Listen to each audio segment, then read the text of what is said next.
Hello everyone and welcome back to another Star Trek Adventures Captain's Log mission. We'll be continuing where we left off in the last mission with Captain Sam Bronson of the NX-03 Challenger. Captain Starlog, April 1st, 2155. Challenger's been tasked with looking in on the Independence, a vessel under the Earth Cargo Authority banner that's recently been retrofit with a Warp 3 engine. I'm told the engineering challenges of the space frame proves monstrous to overcome, to the point that the ECA is debating the wisdom of even bothering to retrofit the other J-class freighters in their service. Independence is a few days overdue at their next stop, and the ECA got worried enough to contact Starfleet. Admiral Gardner tells me they're more than a little uptight about the whole situation. Suffice it to say, we're making best speed backwards along their filed flight plan. Alright, so, I'm mixing things up a little bit here on this one. You might have seen I posted a YouTube Shorts with the mission generation. I'm not sure I'm going to continue with that practice. It actually ended up being a longer recording and editing session than the actual Captain's Log sessions where I record these.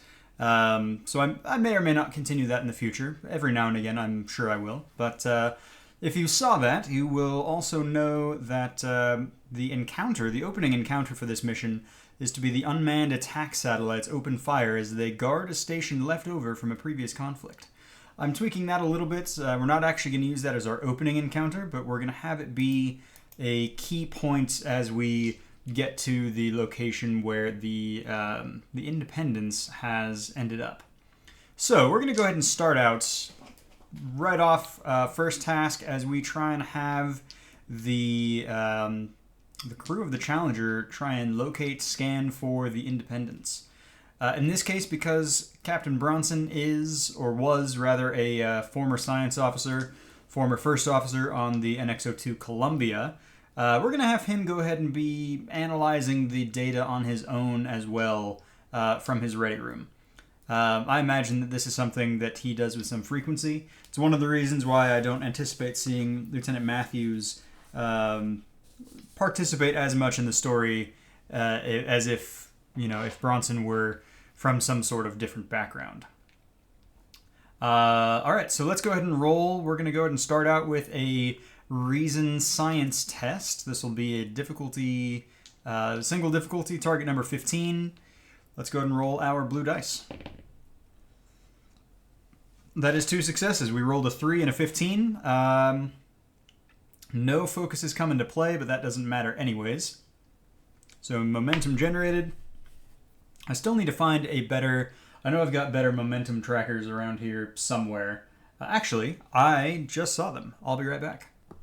I just pilfered from my copy of Pandemic, so we're going to use one of the little blue cubes for momentum and one of the little red cubes for a threat. A little bit harder for you guys to see, but it's certainly more obvious than my 2 different types of coin. But we have generated a momentum. Let's go ahead and put this success into our mission tracker. And by the way, I am calling this mission Caravan. So we will see how relevant that becomes. But as he's looking over the latest input of long-range sensor data, Captain Bronson manages to isolate what looks like a warp trail. And with that... Let's see, I'm pretty sure with the momentum we can use it to, and I know this is the case in the base game, but I'm pretty sure we can gain an advantage. And in this case, what I think we want to do with it is, I think we're just going to spend for a knowledge cost, or a knowledge opportunity cost.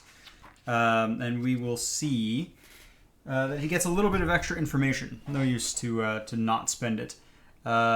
So, we're going to go ahead and spend that right away. Bronson, in addition to picking up the signs of their warp trail, having been a science officer before, having worked on semi-experimental ships like the Columbia, he detects a fluctuation in that warp trail that looks like the warp engines have malfunctioned and they had to drop out of warp unexpectedly. The system itself is about, still about a light year, 2 light years away from their current location. Real quick, I'm going to go ahead and pull up my calculator for that. Fortunately, he detected this when he did, as they're not exactly on the right course. It looks like they diverted from their exact path.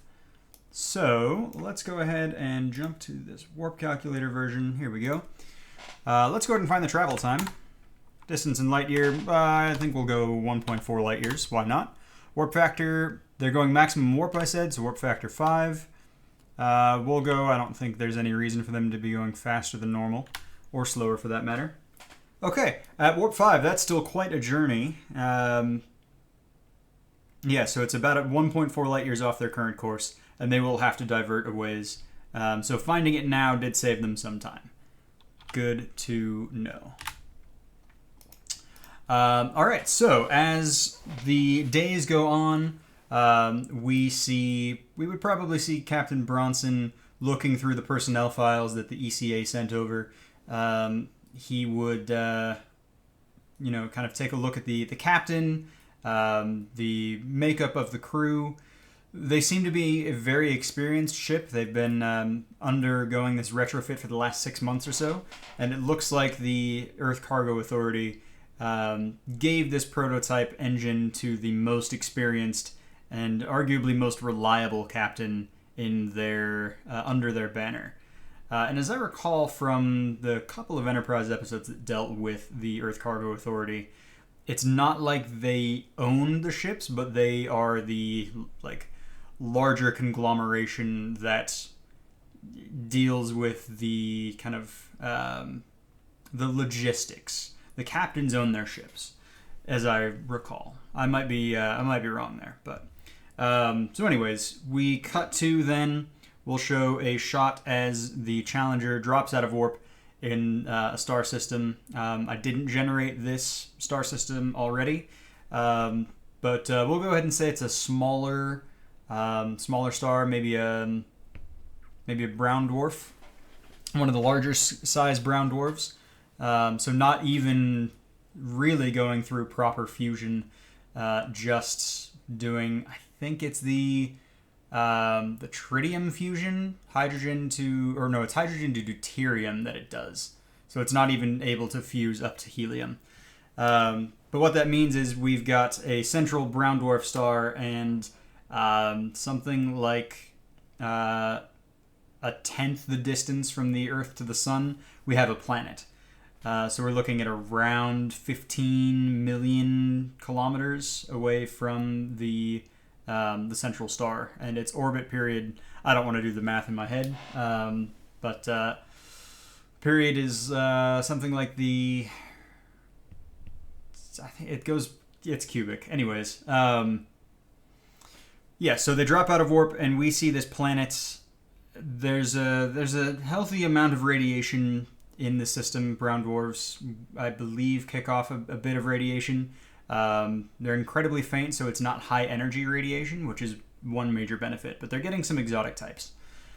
And the Challenger is going to approach the planet. Let's go ahead and have Lieutenant Matthews do a scan now. And one of the things I've done in between last session and this, I have gone on to, there's a Star Trek Adventures character creator online, the character creation suite, and I can put a link to that in the description below. It has all sorts of very, very useful things. What I've done is gone through and made several supporting characters, one for each of my secondary officers, and just since the only information I really need is their stats, I don't care about anything else, I just made a table with all of their attributes and disciplines. So for Lieutenant Matthews, for his reason and his science, he's actually got the same as the captain. So we're looking at an 11 and a 4, which I believe is as high as any secondary supporting character's stat can get, is a 15. So he's going to go ahead and roll. Okay, once again, that's a 5 and a 12. We're going to go ahead and generate a momentum. As the Challenger drops out of warp, Lieutenant Matthews says, Captain, I'm picking up signs of some kind of station in orbit, sir. It looks like there's no life signs, but I'm having some difficulty scanning through the bulkheads. They're using either some exotic metal or the steps that they've taken to combat the radiation are befuddling the sensors. Captain Bronson would have him put it up on screen, and we would see a station sitting there. And just for the heck of it, I'm going to say that it's not so dissimilar from the look of Deep Space Nine. So we've got a kind of the promenade ring sort of section, and instead of there being 3 pylons up and down, we'll say that it's just got two pylons up and then 1 spike at the bottom. So that's, I wish I could draw. It would be, I think, an interesting looking station. It's very much not Starfleet in its design. It's much more, the pylons are more gothic. They're spiky. It probably looks more like they're, a good word for it would be it looks intimidating. The captain is going to take a quick look. And let's see, he's going to go ahead and make an insight security test to try and determine if this is any kind of threat. So we're going to go ahead and roll our red dice for this. We're looking at an 11. Dice like to roll off of my table. I rolled a 6 on the floor. Actually, wow, that's pretty good. A 5 and a 6, so that is 2 successes. And he immediately picking up on just the structure design, the the shape. It's very sturdy. It looks like it's taken a beating in the past. But something about those pylons, especially the upper pylons, scream to him that they are dangerous. So he gives the order for Ensign Monroe at the helm to steer clear, make sure they stay well out of weapons range of that station until such a time as they can ascertain whether or not it's actually a threat. He's also going to order his first officer, Commander Wilson, to polarize the whole plating and make sure that the phasers and torpedoes are ready to go. It's at this point that Lieutenant Matthews continues with his scans and says he's picking up signs of the independence on the surface of the planet. And further, just came up with this on the spot, he says, Captain, I'm afraid we're going to have difficulty with the transporters. The radiation in the atmosphere, at the best, it's going to scramble our transporters and make it incredibly difficult to transport up more than 1 person at the time. At the worst, their patterns could be lost or transformed beyond what we have the capability to deal with. I'm afraid we're going to have to go by shuttle.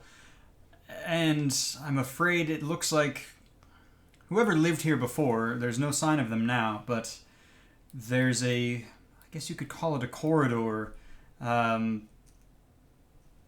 Most of the planet's atmosphere is incredibly turbulent, and I think that's just given proximity with the central star. But there is a corridor right below the space station that seems to be clear of most turbulence. And he puts up a graphic on screen showing the station and an energy reading coming from the lower spike. And it looks like it's pulsing, and I think we'd see a waveform on screen, and then he'd continue to explain. It looks like the station is putting out energy that's stabilizing the atmosphere directly below it. All right, Captain Bronson says, it looks like we're going to have to take a shuttle down. I'd rather not risk a shuttle straight off the bat, though, so here's what we're going to do. He turns to Commander Wilson. Commander, I want to make sure, route all power to the dorsal plating. He turns to Ensign Monroe. Ensign, you're going to take an away team down in a shuttlecraft.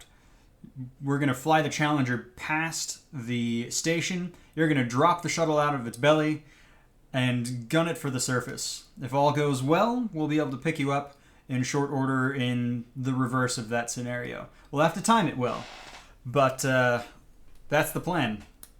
Any questions, concerns, criticisms?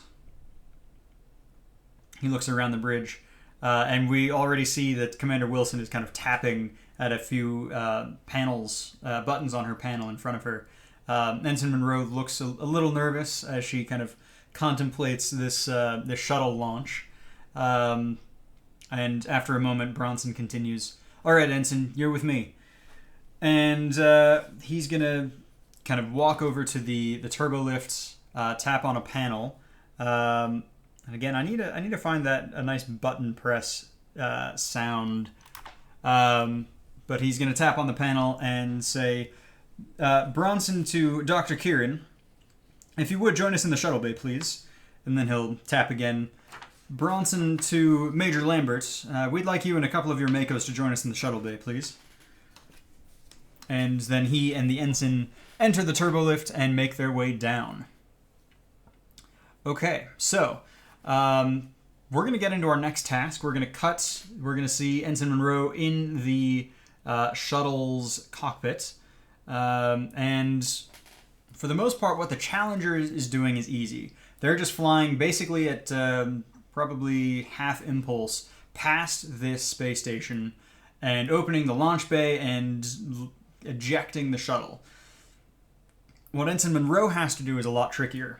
So I think in this case we're going to have her make the roll.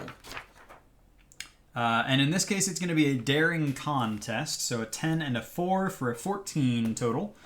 And real quick, I'm just going to check one thing in the rules and see if they happen to have a shuttlecraft in the ship section at the back. Quick check does not show any stats for a shuttle pod in the back of the book. That's just fine. I also checked my copy of Utopia Planitia. Great resource. If you have the base game of Star Trek Adventures, you definitely should have this. Also a good resource just if you like to look at pretty ships in general. Like lovely artwork. Gotta love artwork. Anyways, no stats for Shuttlepod that I could find in my quick search. So we're just going to have Ensign Monroe do, and I think we're going to make this a difficulty 2 task. So difficulty 2, this is a con task, which makes it our yellow dice. And we do have our momentum to spend if we need it. Target number 14, as this is a daring con test, we need 2 successes. Well, doesn't matter if I spend this or not, because I failed. I rolled a 15 and a 17, so we're gonna hang on to that momentum there as this continues. So we have failed our third task. However, what we are going to spend our momentum on, as the shuttle drops out of the shuttle bay, Ensign Monroe is not able to make a clean break. We see the shuttle lag. We see as the Challenger is flying by, the station rotates, and we see a couple of nasty-looking energy-based weapons kind of drop into place and start to fire on them. And as the shuttle pod drops from the ventral side of the Challenger and makes way for the surface, we see one of the weapons lock onto the shuttle and fire, and track and lock onto where the shuttle's going to be and fire. And at that moment, the Challenger slows its pace just enough that they're going to take the brunt, and that's what the momentum is for, the brunt of the damage. So we're going to go ahead and roll for ship damage, because that's exciting. Ship combat, here we go. Actually, ship damage, there's a section at the back that I happen to have tabbed. So ship damage, let's go ahead and roll for the system. 3. The engines have been hit. That is not good. Let's see if this is going to be, what type of damage this is going to be. Their hull plating is charged, but these are nasty energy weapons. 10. This is moderate damage.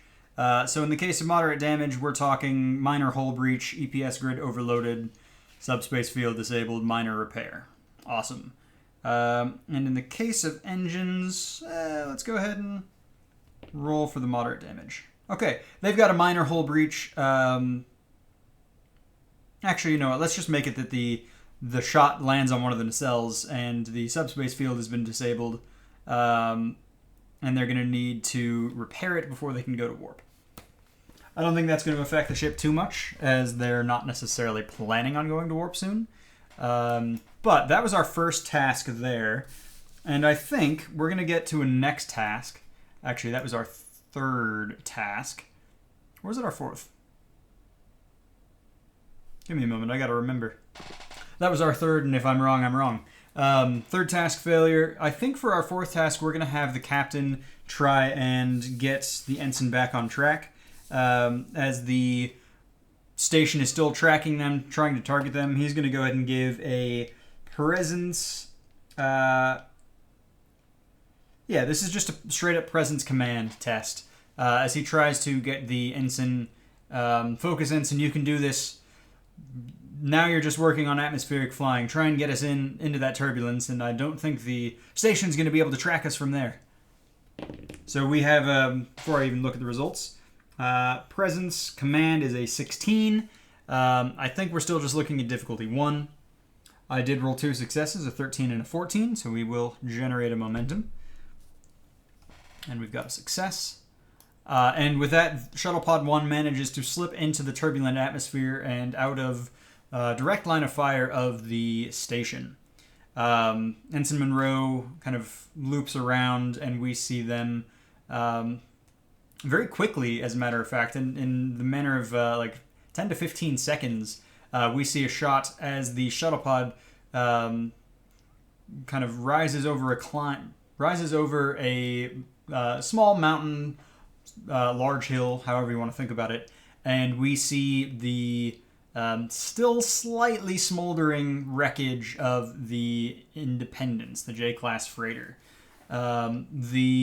What is smoldering, the little bit of smoke that's coming up, pretty clearly to the crew is not like fire smoke, but plasma smoke. Plasma fires will burn and burn and burn until the source is depleted. And if they had a lot of fuel in there and it's a small leak, which we can keep our fingers crossed for, it could burn for a long time. So, let's go ahead and the shuttle pod kind of floats in, settles in for a landing. I wish I had a shuttle pod figure miniature. That would be nice. Settles in for a landing about 200 feet away or so from the Independence. I don't think that Bronson has much experience with freighters of any kind. Let me see if anybody on the crew does.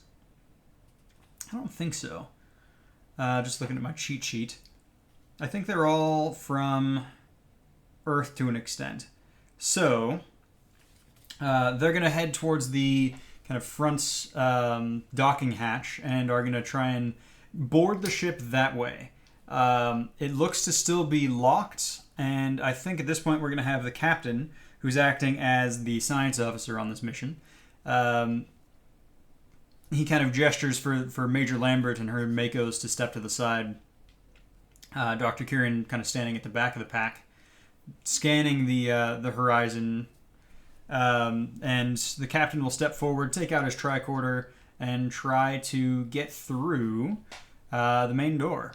So we're going to go ahead and do, this will be Reason Security, difficulty 14. Yeah, I think that tracks. Or target number 14.